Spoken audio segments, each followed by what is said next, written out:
I'm a 38-year-old man who got divorced a year ago from my ex-wife, who's 37. We have 2 kids, aged 10 and 7. I get to see the kids half of the month due to our custody arrangement, but I still have to pay child support to my ex-wife because I earn more than she does. Our divorce wasn't friendly. We had a lot of fights towards the end of our marriage, and she changed a lot as a person. During our last argument, she yelled that she regretted marrying me, so I decided to end things and file for divorce. She never tried to reconcile, and it's been a year since. 6 months after our divorce, she started dating someone else, which I found out from a mutual friend. It hurt to see her move on so quickly, but I didn't say anything about it to her. Since then, we've only talked about our kids, and that's it. Although I was hurt by her quick rebound, I always thought she was a good mom, so I didn't want to mess up our family dynamic. Recently, though, she did something that made me question her character. I was away on a business trip for a few days, and I asked her to watch the kids for an extra 3 days until I got back. She agreed, and I even have messages confirming this. However, on the second day of my trip, my son called me upset because his mom had dropped them off at my house. But I wasn't there to let them in. They were left waiting outside in the cold because I wasn't home, and my neighbors were also away. On that day, I had just moved into a new house in a still developing area where most homes were empty. The only occupied house nearby belonged to an older couple who weren't home.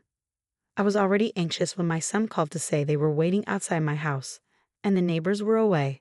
I asked my son to wait as I called my ex-wife, hoping for a quick apology and for her to pick them up. Instead, she callously told me it was my problem because it was technically my turn to have them. Shocked, I pleaded with her to reconsider for the sake of the kids, but she hung up. I texted her, but she replied that she was running late for a date with her boyfriend and wanted to celebrate their 8-month anniversary. By then, my kids had been waiting in the cold for over 35 minutes. With no other choice, I called Child Protective Services, CPS, and explained. They arrived quickly and took the responsibility of driving my kids to my parents' house, which was out of town. My kids were too young to navigate there on their own. My in-laws had passed away before our marriage, and my other relatives in the city couldn't care for them at the moment. My parents' place was the safest option. I'd also reported my ex-wife for neglect and endangerment because my kids were found sitting on my doorstep, using a blanket to stay warm. By the time the authorities arrived, I felt awful when I heard about the state my kids were in, but I was relieved once they were safe at my parents' house. My ex-wife was arrested for negligence soon after I reported the incident, and I went to bed that night feeling validated, knowing my kids were okay and action was being taken.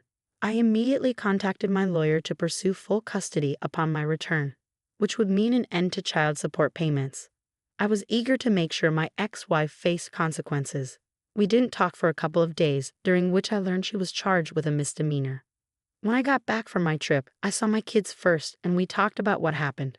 I apologized for not being there and assured them it wouldn't happen again. As I was going to file for full custody, my oldest seemed strangely relieved by this, which made me question my assumption that my ex-wife was a good mom. She wasn't perfect, but she seemed to care for the kids during our marriage and after the divorce. The kids hadn't raised any concerns about life with their mom until now. After learning that my son seemed happy about the prospect of not living with his mom anymore, I asked him why. He hesitated at first but eventually opened up and revealed that they had been having a tough time at their mom's place.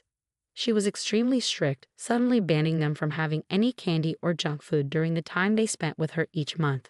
They were stuck eating bland, repetitive meals like tasteless porridge and oats for lunch and dinner, with only slightly more variety on weekends like toast with dip.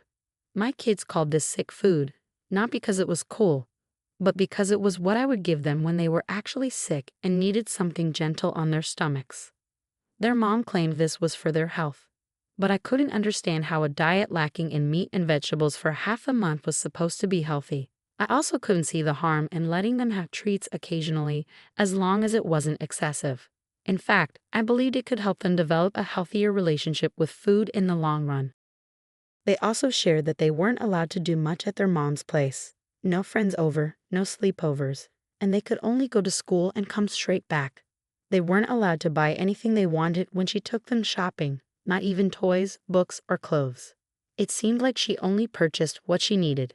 leaving out any extras for them. It's heartbreaking to learn that my kids endured such treatment at their mother's house, staying quiet to avoid her yelling at them.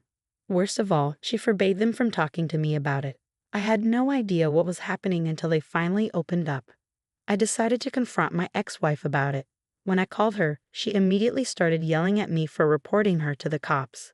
Ignoring that, I asked her about everything the kids had complained about. Her explanations didn't make sense to me because I paid her enough in child support to cover their needs. Despite this, my kids felt they never had enough to eat, wear, or play with.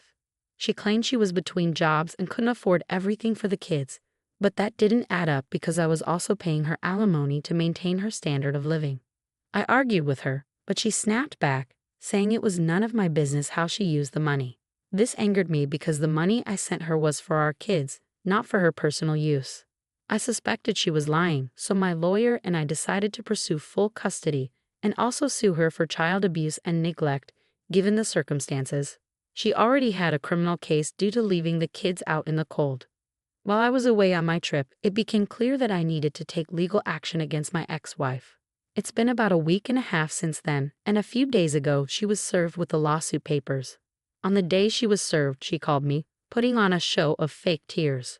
She hadn't reached out to me before this, and it seemed she was only doing so now because she realized she might lose custody of our kids.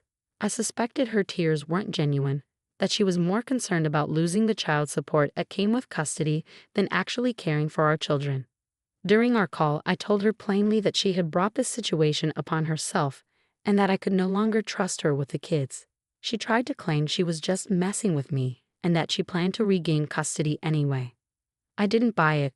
When she confessed that she couldn't survive without the child support due to being between jobs, it confirmed my suspicions. It seemed she wanted custody primarily for financial reasons, not out of genuine love for our children. I was disgusted by this revelation and was ready to end the call when I overheard her friend, who is an attorney, yelling at her to focus on discussing a lawsuit with me instead of dwelling on the money. My ex-wife then changed tack and urged me to drop the lawsuit, calling it petty and claiming she already had enough on her plate with another ongoing legal issue. However, her previous actions had shown me a side of her that deeply concerned me, and I remained resolute in pursuing custody and holding her accountable for her neglectful behavior towards our children. While I was away and engaged in a custody battle with my ex-wife, I also decided to pursue a child protection lawsuit against her. She complained that none of this was fair and accused me of intentionally trying to hurt her because she had moved on with her life while I hadn't. I found her statement so delusional that I couldn't help but laugh before disconnecting the call. There was no point in arguing with her. After that, I focused on my work and taking care of my kids. I knew my kids wouldn't go back to living with their mother under any circumstances, and I was determined to stop the child support payments as well. I started looking for babysitters for when I was at work. Luckily, my mom was staying with me temporarily to help take care of the kids while I was away. Yesterday, my mom called me at work, urging me to come home quickly because my ex-wife was at the door and refusing to leave without speaking to me. Since I couldn't leave in the middle of a workday, I asked my mom to put her on the phone with me. I warned her that if she continued her disruptive behavior, I would have no choice but to file a restraining order against her. Things escalated further when my ex-wife failed to address my warning and instead complained that I was intentionally making her life difficult. She pleaded for compassion and asked me to drop the lawsuit, citing the mental strain of facing multiple legal challenges simultaneously, the impending custody case and the child protection lawsuit. I had already informed my colleagues and boss about the upcoming court proceedings, and they were supportive as long as my work wasn't affected too much. However, my ex-wife argued that she couldn't afford the time and expenses of legal representation and court appearances because she was currently between jobs. I responded by echoing her own words back at her. This was her problem now, not mine.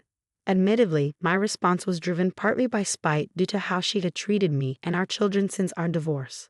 Despite receiving monthly alimony and child support payments from me, she had deprived our children of a stable home environment and instilled fear in them, preventing them from sharing their experiences with me. I believe my actions were fair given her selfishness, dishonesty, and failure as a mother. I didn't think being straightforward with her was unreasonable, considering the circumstances. However, she broke down on the call, accusing me of being horrible to her. She felt it was unjust that she was not only likely to lose custody of the children, but also facing legal action from me. Despite feeling some guilt about the situation, I maintained that the course of action was necessary. I was pursuing legal action against her for neglecting our children, even though she was already facing charges and dealing with a custody case. Update 1. Hi everyone, it's been 2 days since I last shared here, and I've realized I shouldn't feel guilty thanks to your advice and my parents' support. I'm convinced now that the money I've been sending my ex-wife for the kids isn't being used for them at all. She's spending it on herself. We're not connected on social media, and I haven't been in touch with our mutual friends regularly due to my work. But after talking here and with my parents, I reached out to a couple of friends to gather more information about her financial situation. My kids mentioned to me after my last post that their mom is home most days, but on weekends, she's out for hours and leaves them with neighbors. Sometimes she has relatives babysit overnight and comes back only in the morning.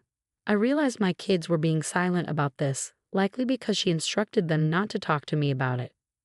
I knew something was off and decided to set aside my morals temporarily to investigate further.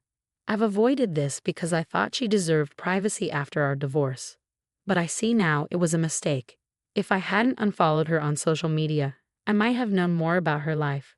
Through a friend's account, I discovered her social media is full of partying, clubbing, beach trips, and romantic getaways at luxury hotels. It's quite the influencer lifestyle, which shocked me because she portrayed herself as financially struggling.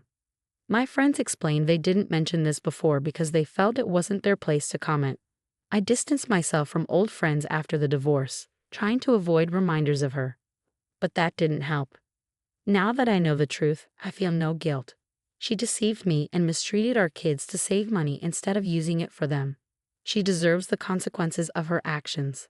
I won't let myself feel sorry for her anymore after what I've discovered. Update 2. Right now, my ex-wife and I are in the midst of a lawsuit, with our second hearing coming up in 2 days. Surprisingly, she quickly gave up on the custody battle and expressed willingness to terminate her parental rights because she couldn't afford her lawyer for all 3 cases. Now the kids are fully under my custody, and I finally feel a sense of relief knowing what's going to happen. Regarding the lawsuit, things are leaning in my favor. However, today her boyfriend made a huge mistake by contacting me. He thought sharing their sob story would make me sympathetic, but it only angered me more. It seemed my ex-wife had prioritized her new relationship of barely a year over her own children, which was unacceptable to me. Fortunately, I recorded the phone call because I initially thought he might threaten me. Instead, he asked me to stop the proceedings, claiming my ex-wife had been working hard since quitting her job after the divorce. She's a freelancer, so money is tight, and she's supporting herself, her kids, and him. When I questioned him about her frequent partying and expensive trips, he had no real answer. He insisted it was all for show and that she was struggling financially. He also mentioned she was paying for his master's degree tuition from her savings. When I heard this, I ended the call and blocked him. It finally clicked where all the money was going and why my children were being deprived despite my regular child support payments. She'll have to face the consequences in court, and I'm determined to ensure she does. Update 3. It's been a while. I want to thank you all for your concern and for checking in on me. I'm doing a lot better now, and so are the kids. They seem really happy here with me and hardly mention their mother these days. As expected, she lost the case, and now she owes me a lot of money. This means she can't continue living it up with her boyfriend and friends like she was doing. It was kind of strange seeing a woman in her late 30s with 2 kids blowing all her money at clubs and on vacations. I don't know what she was thinking. Anyway, I've moved on and have nothing to do with her anymore. Once again, thank you all for your love and support.